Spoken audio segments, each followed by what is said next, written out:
floating heads and the ghoulish headshot. What am I talking about? Well, let me show you this photograph. As you can see, it's an actor wearing a black t-shirt against a black background.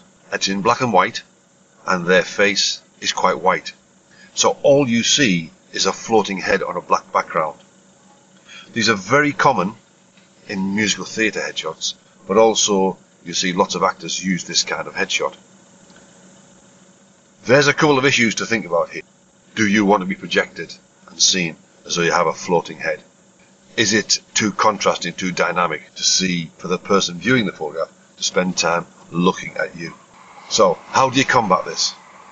Because wearing a black shirt or jumper against a black background can be a nice shot, providing the headshot photographer photographs it correctly.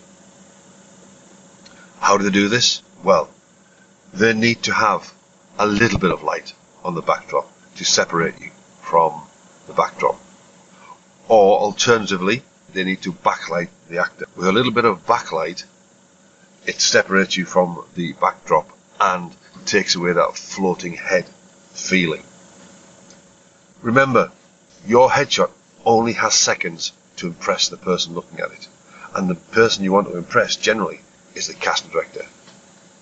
Try to think about your headshot in a way that irons out and takes away any possible reason for a person viewing it to skim past it. We want them to stop and look at it and say, wow, what a great headshot. So be wary of the floating head principle, and if your photographer is going to do this for you, make sure they photograph it correctly.